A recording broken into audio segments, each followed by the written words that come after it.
그 선교용으로 제가 만든 건데요. 이 어성초 비누라고 혹시 여러분 아세요? 예, 그 다음에 유황비누라고 있습니다. 그래서 이게 여호와 라파라고 레이블을 만들었고, 요 뒤에는 다 하나님 말씀으로 이렇게 했어요. 그래서 전도용으로.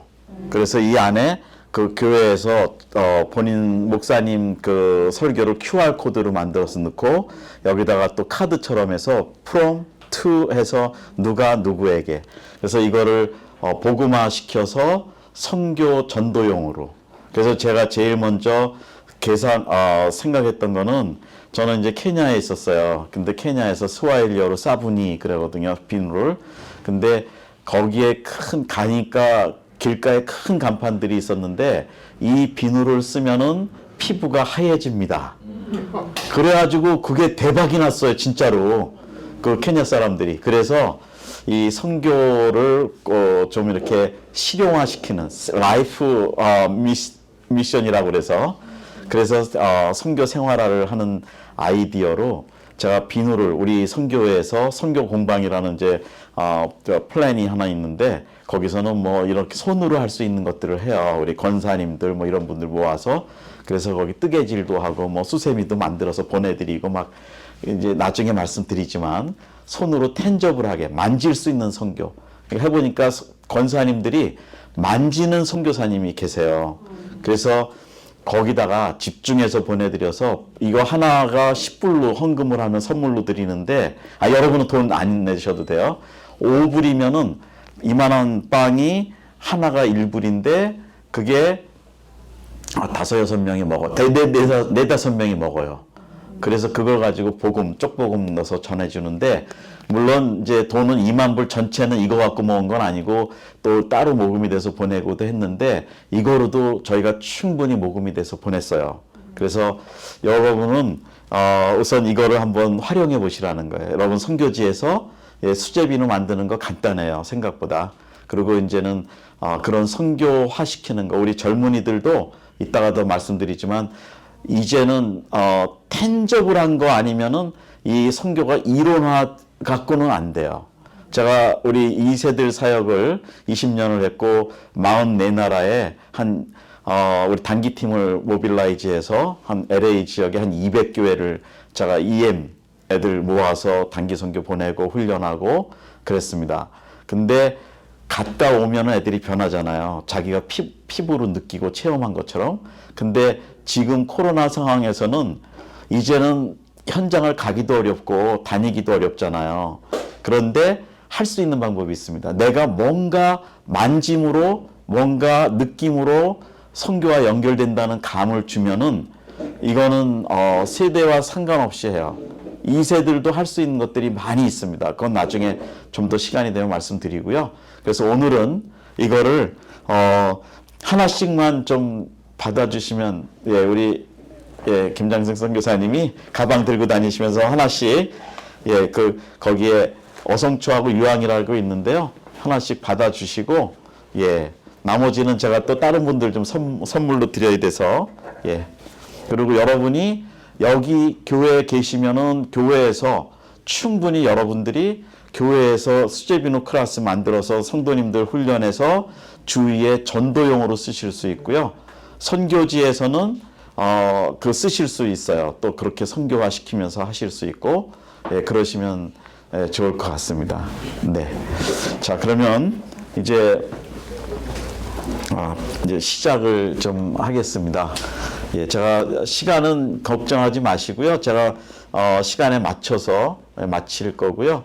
또 우리 김장생 선교사님이 이제 2분 전 그러면 제가 알아서 마치겠습니다.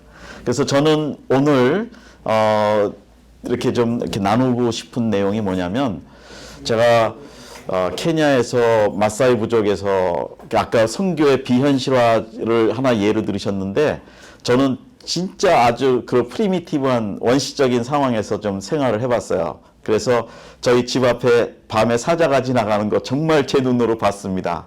그리고 차 타고 가다가 치타, 표범 이런 게 나무에 있고 코끼리 지나가는 거, 정말 저는 마사이 부족이라고 그런 데서 살았어요. 그래서 저는 아주 그런 현실에서 이제 살아봤는데 거기에 그 당시에 지금은 한국 가셨지만 김승욱 목사님이시라고 있죠. 예, 그분이 제가 90년도인가 그분이 뉴욕 퀸스 장로교회에 계실 때 유스 패스터였는데 애들을 15명을 데리고 왔어요.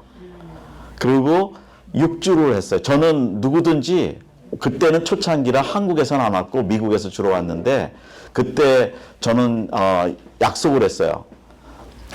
애들이 좋아 보이고 뭐 이뻐 보이고 맛있고 처음엔 가면 선교지가 그래요. 그 다음에 두 번째로는 조금 이게 이제 크리틱한 시간이 돼요. 아유 모기도 많고 뭐 물리는 것도 있고 막 그러면서 이제 좀 약간 비판적인 시간이 지나고 세 번째로는 그거를 자기가 이제 조종을 시작해요. 스스로 이제 자기가 적응을 해요. 그 다음에 네 번째 단계로는 그거를 완전히 자기가 풀리 거기에 동화가 된다고 그래요. 우리 선교사님들이 짧건 길건 다 30년, 40년, 50년 계시면서 그 과정을 다 지나가잖아요. 이민자도 그렇거든요.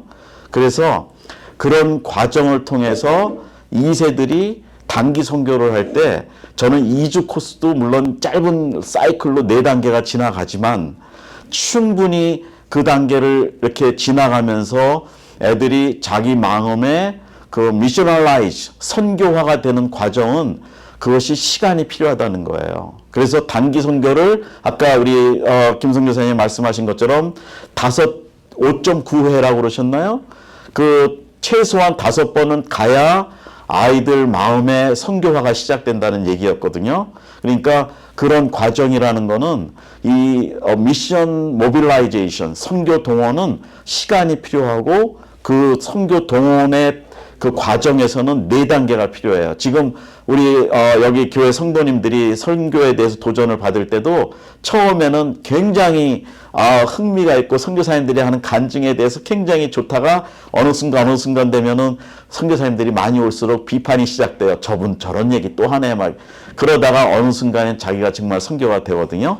그래서 제가 한 LA 지역에 한 200여 교회 2세들 여러 교회, 뭐 코리안들이 아니었어요. 우리 백인 애들도 있었고 일본에 뭐 중국에 뭐 멕시칸들 다 이렇게 우린 영어권이니까 했는데 보니까 단기 선교를 여러 번 간 사람들은 그래도 신학교도 가고 또 그 중에 선교사도 가고 지금도 제 제자들이 선교사가 된 사람도 있어요. 그래서 그걸 보면서 선교 동원이 무엇일까? 그거를 이제 생각하면서 그랬는데 이제 선교 동원 자체에 대해서는 나름대로 제가 이제 생각하고 배운 것들이 있고 그런데 오늘 시간은 이 이민교회의 특성에 대해서 알아야 뿌리를 알아야 그 이민교회 환경에서 지금 코로나가 지나가는 이 환경에서 어떻게 코로나 이후에 이민교회의 특별한 상황에서 선교 동원을 계속적으로 할 수 있을까? 그거를 생각했습니다. 그래서 오늘은 코로나 이후에 북미주 미주 한인교회를 중심으로 코로나 이후에 선교 동원에 대해서 한번 정리를 해봤습니다. 나름대로 연구했던 그 자료도 제가 한번 여기다 가미를 해봤고요. 그러나 시간은 한 5분 전에 말씀해 주시면 딱 제가 정리해서 끝나겠습니다. 그래서 오늘은 이 부분에 대해서 얘기를 할 거고요. 이제 그냥 빨리빨리 지나가는 것도 있습니다. 선교에는 그 세 시대가 있다고 그러죠. 그 중첩이 되는 시대가 있고, 그래서 이런 거는 뭐 선교학적으로, 역사학적으로 나온 얘기인데, 제가 어저께 우리 그룹에 계시는지 안 계시는지 모르는데, 미리 이거를 각자가 다운받으시도록 이 PPT를 올려드렸어요. 그래서 그거는 다운받으셔서 아시고, 이 선교의 세 시대가 이렇게 됐었고, 이런 것들이 또 이제 한국말로 이렇게 돼 있어서 우리의 한국의 현재 교회는 저 끝에 카메론 다우젠 그 다음에 일어나는 일로 됐는데 우리 한국의 선교는 이때 SUB 스튜던트 발렌티어 무브먼트로 그 건초더미의 그 기도회로 인해서 거기서 나온 사람들이 1920년대 30년대 학생 자원자 운동으로 인해서 그때 우리 한국의 선교사들이 많이 들어왔죠. 그리고 그 이후에 이제 가장 중요한 사건이 생기는데 그게 알렌입니다. 1870년인가, 90년인가 얼마에 알렌이 들어와서 결국은 그 민영익 그 사람이 그 갑신정변에서 시해를 받고 자객의 칼을 받고 14군데인가 뭐 찔렸는데 그 한의사들이 열 몇 명이 살리려고 해도 어려웠어요. 그래갖고 알렌이 도착한 다음에 바로 그 일이 일어나서 알렌이 고쳐줍니다. 그리고 고종을 만나고 고종이 민영의 그 사건으로 인해서 알렌한테 그 제주몬이라는 병원을 만들도록 그 당시 10만 냥을 줬대요. 지금은 뭐 그게 양으로 치면 한 200억 정도 된대요. 그 가치로 따지면. 그래서 한국 교회는 그렇게 하나님이 문을 여셨어요. 그래서 시대로 본다면 이 나름대로 뭐 다 일일이 제가 설명은 안 할 거고 이렇게 시대 구분으로 간다면 2020년 그러니까 90년도부터 20년대까지 이렇게 좀 10년 텀으로 좀 나눠봤어요. 우리 한국 선교가 10년 텀으로 굉장히 빨리빨리 확장이 되고 진행이 됐었거든요. 그래서 이런 텀으로 우리가 좀 생각을 해봤고 지금은 2020년대 마지막은 이 코로나를 통과하면서 그 이후에 무엇을 해야 될 것인지 교회들이 어떠한 스탠스, 어떠한 자세를 가지고 나가야 될지를 지금 생각해야 되는 시대가 됐다고 저는 생각을 해요. 그래서 이제 그 다음에 우리 한국교회 이제 선교 동원 여러분 미국 교회 미주에 있는 한인 교회는 제가 처음에 나름대로 규정을 해본 거는 미국의 미국이 시작된 것은 영국에서 신앙의 자유를 찾아서 넘어왔다고 그리고 교회가 시작이 되죠. 미국이 시작되는데 그게 청교도의 운동이죠. 근데 선교적으로는 우리 미주에 있는 한인 교회들은 제2의 청교도입니다. 선교적으로는. 실제로는 그래요. 여기에 LA만 해도 167개 민족이 들어와 있고 다 있습니다. 세계 모든 민족이 웬만큼 다 들어와 있는데 우리 한인교회만큼 많은 그 민족적으로 교회가 많은 데도 없고 그 다음에 선교를 많이 하는 민족도 없습니다. 그래서 하나님이 세계 선교의 제2위국으로 우리 한국을 쓰시는 이유가 제2의 청교도로 여기 우리 한인교회들을 세우셨다. 이제 그 뿌리를 한번 찾아가 보겠습니다. 그래서 우리가 시대별로 이렇게 한국교회 선교를 이렇게 본다면 그 나이를 동원하는 거 아까 이렇게 말씀하셨거든요. 그래서 지금은 50대가 주축으로 돼서 나가요. 제가 우리 KWMA하고 크림이라는 데서 올해 초인가 작년인가 이렇게 보면 저도 늘 받아서 나름대로 좀 제가 연구를 해보는데 이 평균 연령이 40대였다가 조금씩 더 늘어나고 그렇게 시작이 되는 게 지금 보이고 있어서 이 선교 동원에서 영 에이지를 동원하는 거는 아주 다시 특별한 그 일들이 시작이 돼야 돼요. 그런데 지금 그거를 다시 리커버를 하려고 많은 애를 쓰는 것도 동시에 돼야 되지만 당장 동원할 수 있는 세대가 누구냐? 그것이 이제 우리한테는 또 하나의 관심이라는 거죠. 그 젊은 세대를 동원하는 거 제가 2세들 해보니까 저도 한 44나라를 다녀봤어요. 2세들 끌고 다니고 뭐 많이 해봤는데 그 시간이 많이 걸립니다. 근데 지금 미주의 한인에서 가장 빨리 동원할 수 있는 세대는 은퇴 세대예요. 실버 세대. 근데 여기서 실버라는 개념은 미국에서의 개념은 세컨 디그리 시티즌입니다. 2등 시민이에요. 그래서 미국의 모든 문화는 청년 문화, 젊은이 문화예요. 그래서 스포츠, 영화, 문화, 모든 게 음악 다 젊은이 중심이에요. 그래서 은퇴한다. 이제 법적으로는 65세 생일이 되면은 바로 이제 되는데 65세가 되면은요. 사실은 그때부터는 한 60세, 55세 이때부터 우리 한인 이민들도 마음이 뭐냐면 내가 은퇴하면 무엇을 할 것인지 다 미리 생각을 하세요. 내가 은퇴하면 연금이 얼마가 나오는지 다 벌써 계산할 수 있어요. 자기 소셜 넘버 넣으면 얼마 다 나와요. 그래서 미국에서는 이 은퇴 이후의 그 삶의 고민이 굉장히 빨리 와요. 55세만 되면 10년 후에 뭐가 될까? 왜냐면 주위에 있는 분들이 많이 하니까. 그래서 요즘은 뭐 한동안은 뭐 편하게 골프도 치고 뭐 알라스카도 한번 가보고 어디도 가보고 막 그런 마음이 있었어요.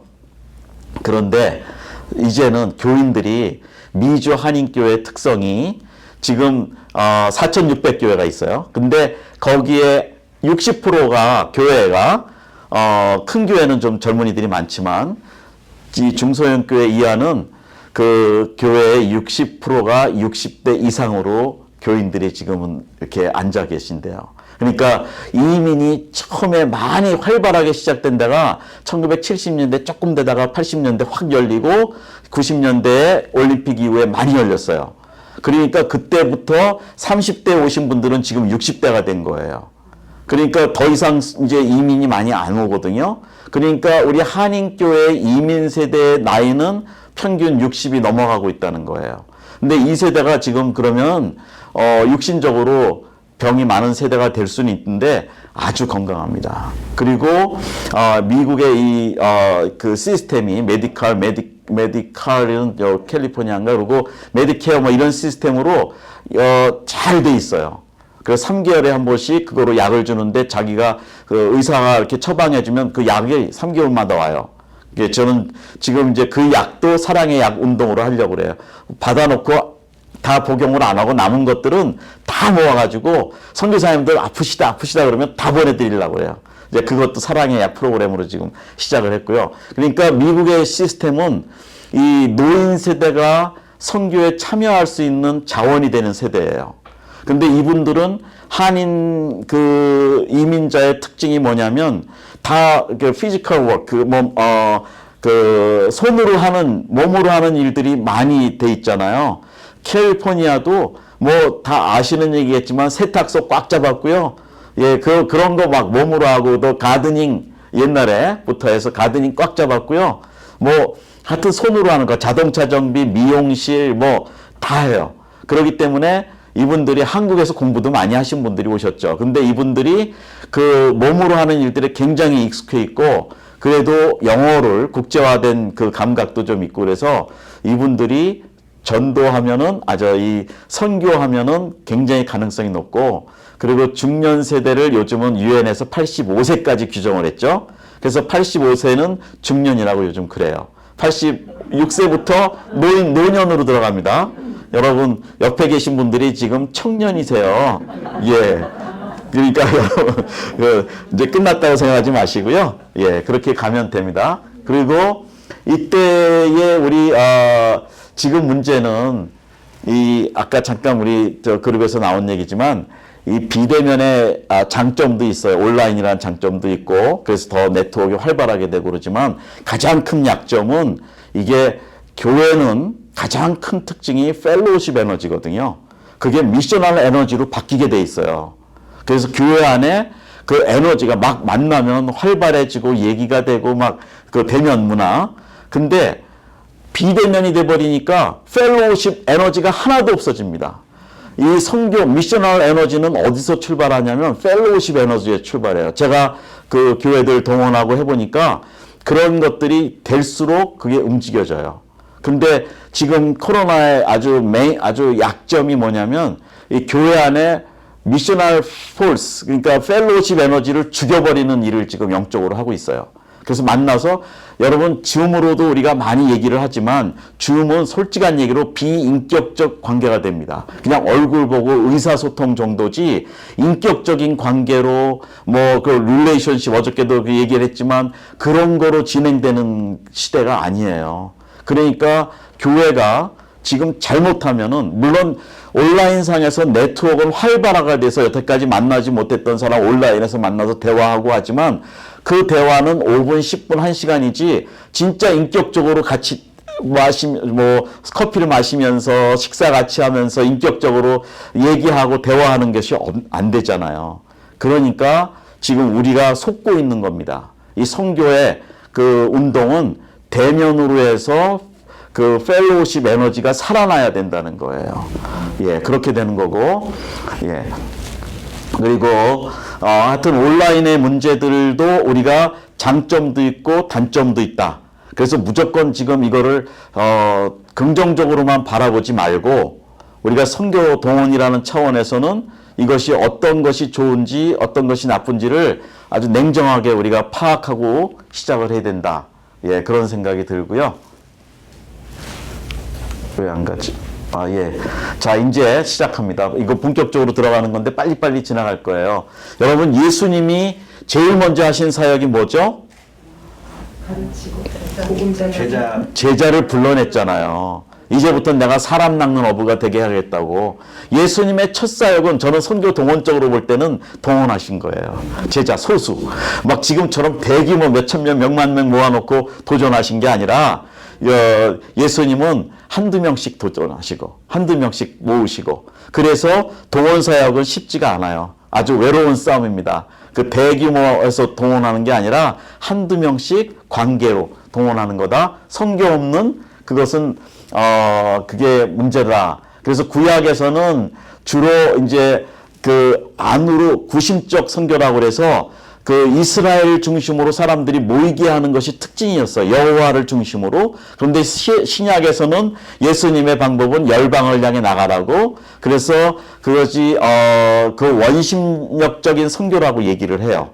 그래서 뻗쳐나가고 나가야 되는 거, 열방을 향해서. 그것이 성경에서 얘기하는 그 두 가지 force, 두 가지 힘이에요. 그러니까 지금은 우리가 신약 시대에 살고 있기 때문에 이게 나가야 되는 시대라는 거죠. 근데 여기에 이제 선교학자들 대표적으로 몇 사람 얘기했지만, 여기서 그 폴 피어슨이라는 분은 이분은 그 제가 이제 직접 플로에서 공부할 때 들은 클래스에서 들은 건데 굉장히 인상적이었어요.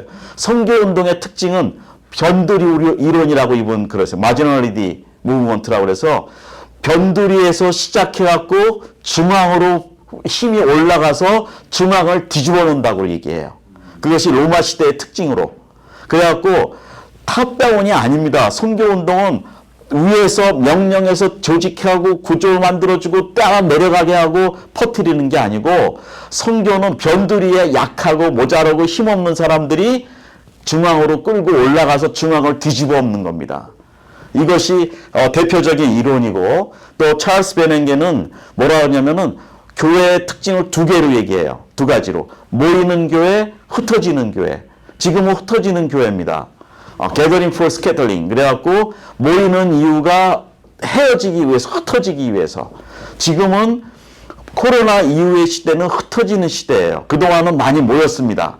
그래서 저는 이 선교대회도 이렇게 특징을 얘기해요. 이제부터는 선교대회도 흩어지는 선교대회, 찾아가는 선교대회. 이거를 우리 고석기 목사님 정말 수고하셨어요. 이건 선교 역사에 굉장히 중요한 일이에요.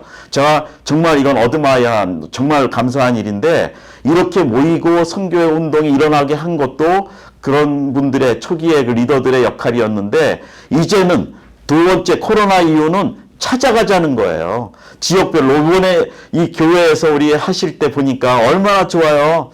물론 한 뭐 700~800명 등록했다고 그러는데, 그래도 지난번 대회 3~4천 명 모이는 것보단 적지만 얼마나 이 펠로우십 에너지가 커져요, 여기에서.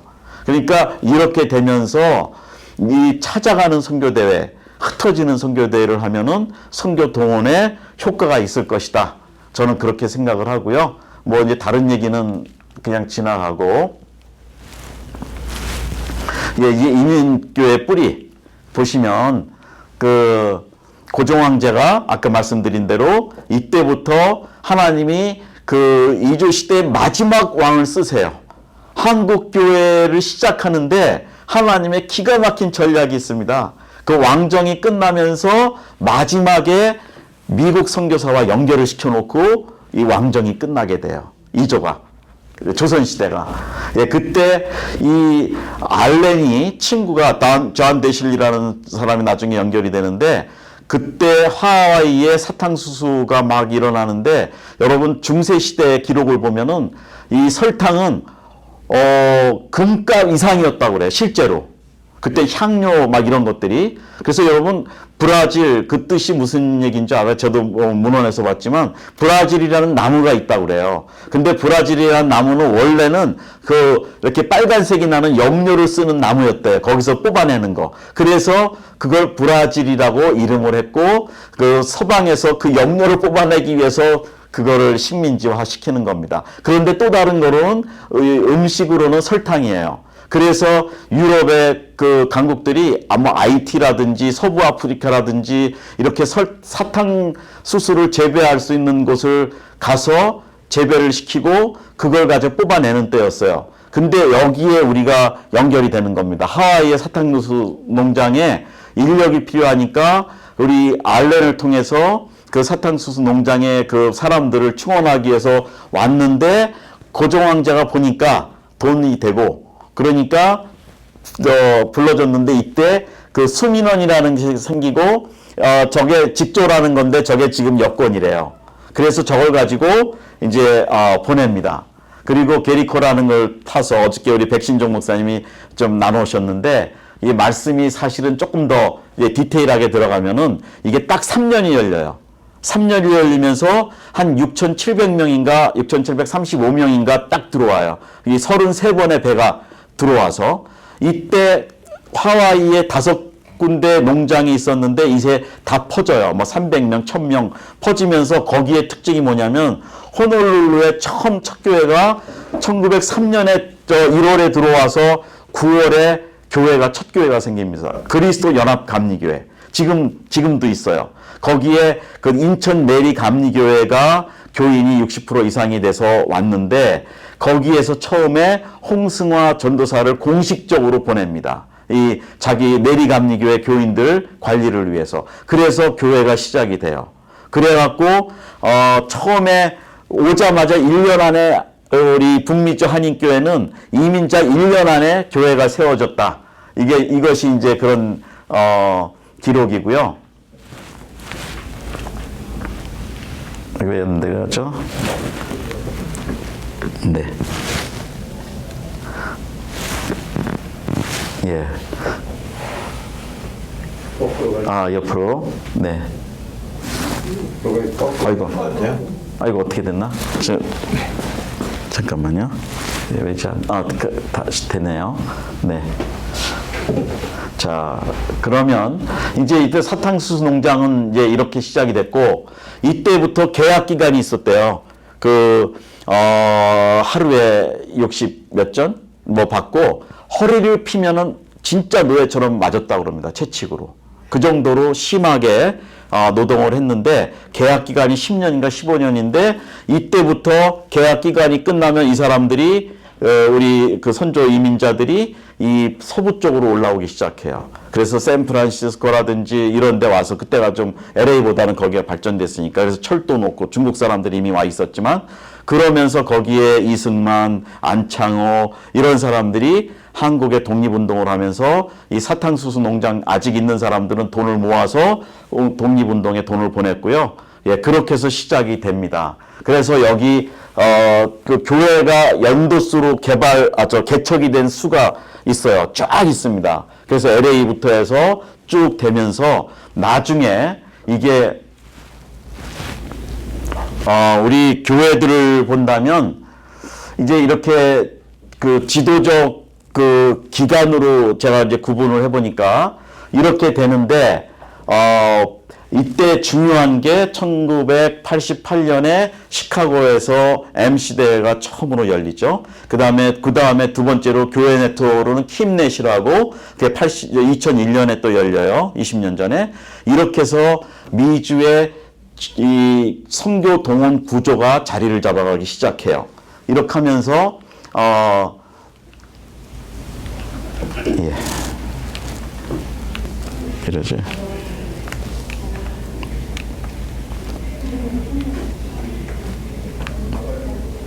예. 죄송합니다. 그리고 이제 본격적으로 미주 한인교회들이 선교 운동을 시작하고 선교적 교회, 그러니까 요즘 말하는 미셔널 철치가 시작되는 그 과정이 이 역사를 보면은 예, 제일 먼저 임동선 목사님이 제가 조사한 기록으로는 70년도에 동양선교교회를 세우고 그 다음에 뉴저지 장로교회 장영춘 목사님이 72년, 77년에 나성한인교회 김현 목사님 세우시고 그 다음에 워싱턴 중앙장로교회 이원삼 목사님이 77년에 그리고 82년에 은혜한인교회 김강신 목사님 한 달 전에 소천하셨죠. 이렇게 하고 다들 미셔널 철치입니다. 교회 선교를 많이 하고 LA 충현교회 그 다음에 나성 그 영락교회, 그 박희민 목사님은 67년에 이디오피아 선교사를 가셨다가 3년 만에 오세요. 그 자녀가 아프셔갖고 그렇게 해서 부임을 하세요. 처음에 카나다를 가셨다가 거기서 일로 오셔서 하시고 지금도 LA 계시죠. 그 다음에 우리 어저께 처음에 그 개회사 하신 개회 선포하신 차현희 목사님 처음에 시카고에서 개척하시고 나중에 LA로 부임을 하셔요. 그래서 이런 어른들이 이 KWMC의 대표 회장 뭐 이사들 이렇게 하고 미주 교회의 선교 운동을 시작을 하세요. 그렇게 됐습니다.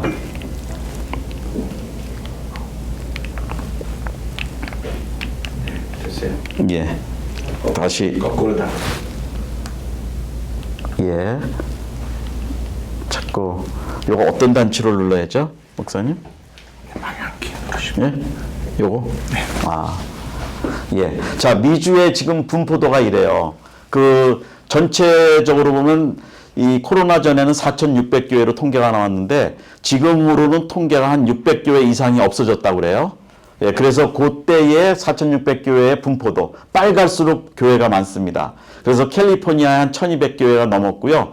예, 뉴욕에 한 400 몇십 개가 있었고, 예, 뭐 텍사스 이런 때 뭐 많이 한인들이 있는데 이런 교회들이 있었어요. 지금은 이제 조금씩 색깔이 변하는데 거의 뭐 비슷해요. 예, 그렇게 가고 이제 아까 말씀드린 대로 예 그렇게 됐고 이게 이제 구약 그 선교의 어떤 무브먼트의 운동을 미리 얘기한 거고요. 자 이렇게 가면서 코로나 시대에는 무엇을 어떻게 할 것인가? 저는 이렇게 생각합니다. 우리가 중요한 거는 지금 원래 우리가 지금 상황을 가지고 있는 상황은 지금 이렇게 이럴 때 움직일 수 있는 무브먼트의 키를 던져주는 것, 우리 교계에 예 그것이 지금 우리 상황이고 그것을 앞으로 넘겨줄 때 이게 결정적인 요소가 무엇일까? 이거를 우리가 연구하고 찾아내야 된다는 거예요. 그것이 우리 선교 운동에서 중요한 건데 저는 여기서 코로나 이후에는 이렇게 생각합니다. 여기 제가 해보니까 이 중소형 교회가 4,600교회 중에 그 74%가 100명 이하 교회래요. 그것이 신문에 그 정확한 통계로 나온 거예요. 그리고 코로나 전에. 그리고 74% 중에 50%가 50명 이하 교회예요. 그리고 제가 조사한 바로는 1,000명이 넘는 교회가 2%입니다. 4,600교회 중에. 그러니까 100여 개의 교회가 조금 넘었어요. 그런데 그 교회들은 특징이 뭐냐면 미국 교회의 선교운동의 특징은 1,000명이 넘으면 전부 다 교회마다 자기 선교회를 하나씩 다 만들어 놨어요. 예, 여기 시드 교회는 여기는 시드죠. 예, 워싱턴 중앙양록에 시드고 뭐 은혜 한인 교회는 GMI고 또 저 청년 선교 교회는 또 뭐고 하여튼 다 있어요. 베델 교회는 또 뭐고 의료 선교 뭐 터키 선교 뭐 있고. 그런데 문제는 큰 교회들은 외부의 능력과 그 조달이 없어도 맨파워 가능하죠. 재정 가능하죠. 그 또 선교 사역의 종류들이 가능하죠. 그런데 문제는 중소형 교회 이하. 이 교회들이 선교적으로는 굉장히 그 어떤 뭐가 없는 약한 교회들이에요. 그래서 저는 이 이민교회의 특성은 이제는 중소형 교회를 아까도 말씀하신 것 같아요. 중소형 교회의 그 운동으로 전환이 돼야 된다. 이제는 대형 교회 중심으로 안 된다. 그거를 저는 주창을 해요. 해보니까. 왜냐면 2세 운동을 해보니까 200여 교회에 그 아이들은 1세가 아니었잖아요. 그러니까 2세들의 특징은 상관없어요. 그 누구 교회, 교파, 뭐 장로교, 감리교 상관없어요. 걔네들은 그냥 어디 간대, 케냐 선교 간대 그러면 모이는 거예요. 그러니까 이제는 그 중소형 교회들이 연합으로 움직여야 된다. 교단, 그 교파 초월해서 이제 그거를 지금 생각을 하고 있고요. 그 다음에 선교적 교회, 요즘 말하는 그 미셔널 처치 운동을 좀 더 해야 된다는 거예요. 그래서 어떻게 하면은 교회가 그 선교화 될 수 있는지 그 구조들을 좀 미리 교회에서 만들고 그래야 되는 거예요. 자, 거기에 이제 좋은 샘플이 나오는데요. 이걸 보시면 그 수정교회라고 아시죠? 크리스탈 철치. 예, 여기에 지금 이게 참 안타까운 그 역사적 그 현실이 있는데요. 이게 뭐냐면 이 교회가 지금은 캐톨릭으로 팔렸어요. 예, 근데 제가 본 경우는 로버트 실러 목사님이 적극적인 파지티브 띵킹이라는 그 신앙으로 굉장히 그 초반에 교회를 개척을 했는데 이 미국의 메가철치 운동, 교회 성장 운동이 언제 시작됐냐면 이 교회부터 시작이 됐어요. 이 로버트 실러 목사님이 이때부터 1955년인가 개척을 했는데요. 자, 두 가지입니다. 똑같은 건물인데 이 땅인데 이 교회가 세워지는 게 교회 건축력을 가지고 세웠느냐 아니면 선교 동원력으로 세웠느냐 이거에 따라 결과가 달라져요. 50년 후에 달라져요. 그래서 교회 건축력은요 이분이 대단했어요. 가보니까 실제로 유리창 하나 이렇게 한 장 한 장이 수정교회 전부 다 유리로 돼 있잖아요. 그게 성도들의 이름이 하나씩 다 들어가 있습니다. 그래서 그거를 해갖고 교회를 그렇게 개발해 놨어요. 근데 그게 건축력이지 그분이 처음부터 세계 선교해갖고 막 이거를 키운 게 아니세요. 그러니까 우리가 지금 조금 조심하는 게 조심스럽게도 얘기하지만 한국 교회의 지금 교회 성장학 운동이 너무 위험한 거예요. 그 큰 건물 짓고 막 그게 물론 이 메가철치 운동이 미국에서 시작이 됐고 제가 이제 저도 그 플로에서 공부를 했지만 거기 교회 성장학은 철치그로스 학문은 그게 아니었어요. 그분들이 와서 그 실제 선교사가 됐다가 오고 이런 분들이 그거 교회 성장학을 하기 위해서 교회 성장을 가르친 게 아니고 선교를 가르치기 위해서 교회가 성장해야 된다고 가르쳤는데 그것이 변질이 된 겁니다. 그래가지고 그게 한국으로 또 여기 막 윌로우 크릭 뭐 이런 데가 되다 보니까 넘어가갖고 큰 교회가 돼야 뭐가 된다고 생각했는데 그게 잘못이었어요. 그게 소형화시켜서 막 선교한다고 했었으면 제가 볼 때는 이게 참 좋았는데 그게 안 됐다는 거고 그 55년도에 우리 한국 전쟁 끝날 때 저 정도로 예, 우리 수정교회가 이미 개발이 돼 있었고 요게 뭐냐면은 로버 실러 목사님의 기념관이에요. 이게 1억 불짜리입니다. 1억 불짜리. 예. 이렇게 이제 됐고요. 그 다음에 내부 모습. 저기에 지금 파이프 홀간이 보이죠? 저기 3개에 5개만 있는 큰 파이프 홀간입니다. 그러니까 저거를 놓고 가운데는 냇물이 흘러요. 그리고 늘 관광객들이 2층에 올라가서 여기 예배를 드리고 이 한 군락이 다 이 수정교회였어요. 엄청났습니다, 여기가. 그리고 이쪽에 멀리 보면은 이렇게 아주 대형화된 교회가 됐고요. 예, 이렇게 됐는데 마지막에 이 교회가 팔리기 전에 우리 오렌지 카운티 그 한인교회 연합회에서 모임을 합니다. 이때 이제 오정현 목사님이 가기 얼마 전에 마지막으로 이제 설교하시는 때였어요.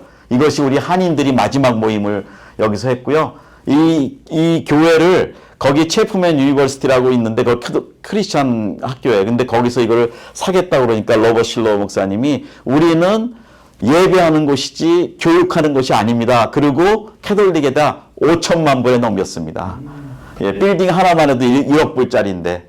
예, 그래서 지금은 캐톨릭에서 성지가 됐어요. 매일 관광버스 오고 이렇게 됩니다.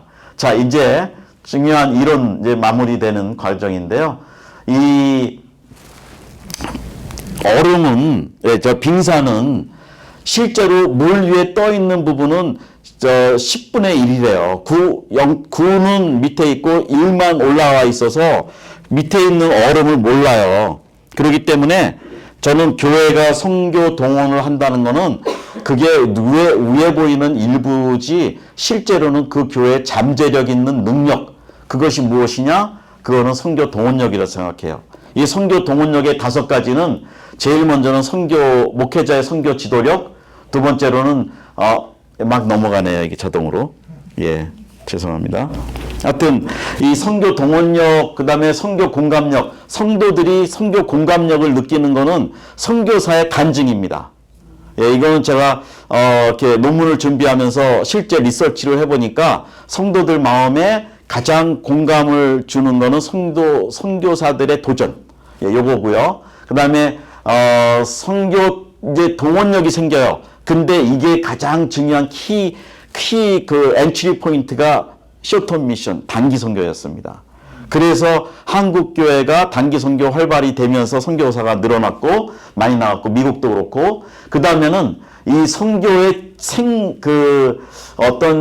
생산력이라 그럴까? 한 번 단기 선교가 나가면 이제 순환이 돼요. 또 나가고 또 나가고. 이게 이제 생산이 돼요. 거기서 장기 선교사가 나오고, 그 다음에 마지막에 뭐냐면 주머니가 열립니다. 성도들의 주머니가 열려요. 갔다 와 보니까 선교 헌금이 열리고, 그래서 이 5가지, 선교의 이 5가지가 교회 밑에 있으면 이게 선교 동원력이 생겨서 선교사가 파송이 된다는 거예요.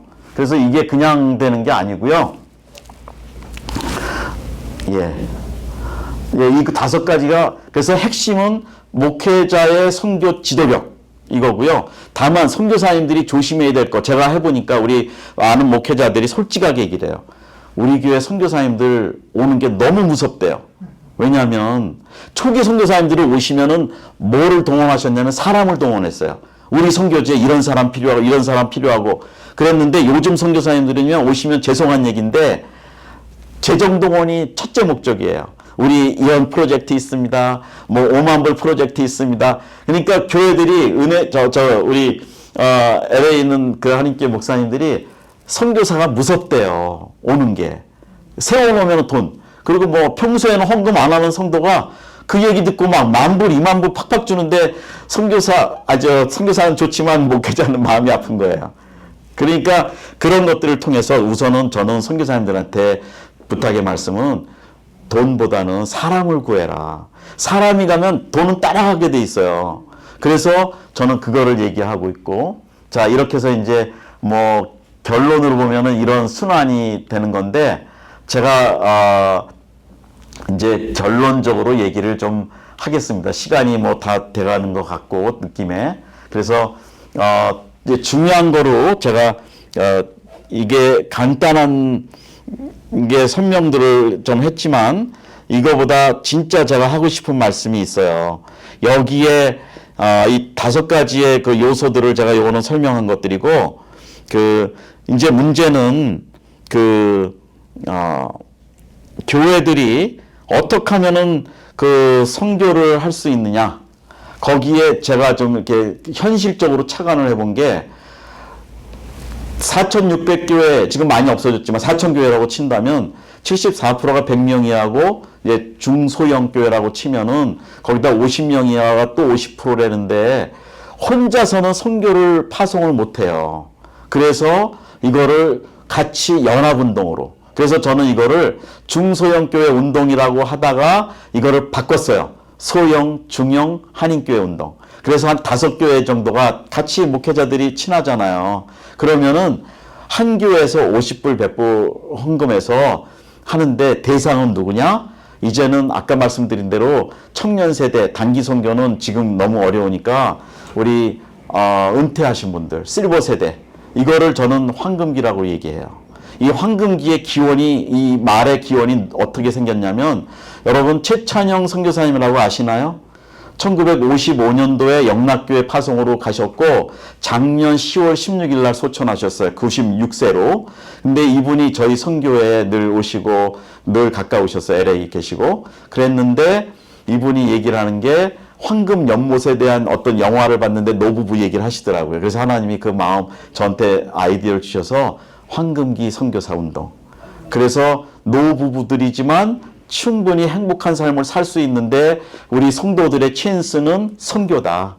그래서 왜 실버라고 그러냐. 우리 미국에서는 실버 그러면은, 한국도 그렇죠. 노인석, 경로석, 뭐 이렇게 해갖고 따로따로 구분을 하는데, 뭐 젊은 애들은 그러더라고. 경로석 그러면 경건하게 앉아서 노인을 쳐다보는 자리.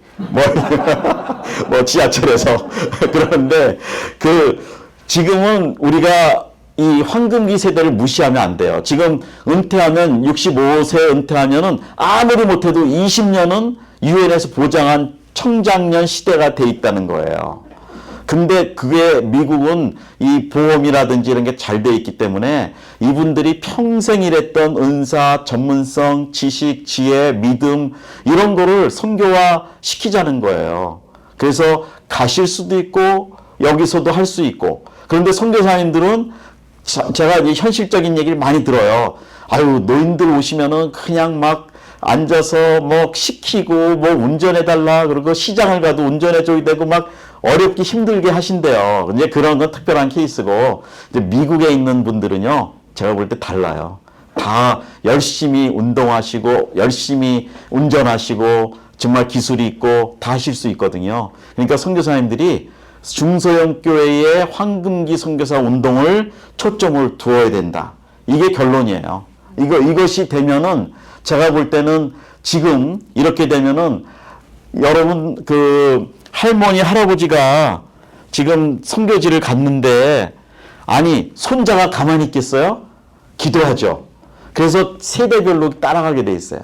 근데 이게 이제 도표를 보시면은, 저기 이렇게 5가지의 선교 동원력이 아까 있었잖아요. 그거를 제가 이렇게 목사님들 설문 조사해 봤더니, 제일 1위가, 점수가 저기 제일 높은 데를 했는데, 사실은 제가 LA에 있는 어느 큰 교회 하나가 저걸 한 거예요. 저희 목사님들 아는 분들한테 한 50교회한테 했는데 하도 설문을 빨리 안 보내갖고 찾아가서 빨리 여기다가 쓰세요. 평소에 생각하시는 대로 쓰세요. 했는데 그냥 축축축축 썼는데 제일 높더라고요. 확실히 선교를 많이 해서. 그래서 저런 식으로 평가가 가능합니다. 거기에 제가 질문을 이제 해서 했는데 이런 것들로 점수가 나오고, 그래서 저희가 조금 이거를 이렇게 뭐 수치 확률적인 뭐 계산이 좀 들어가는 얘기지만 이게 현실이에요. 그래서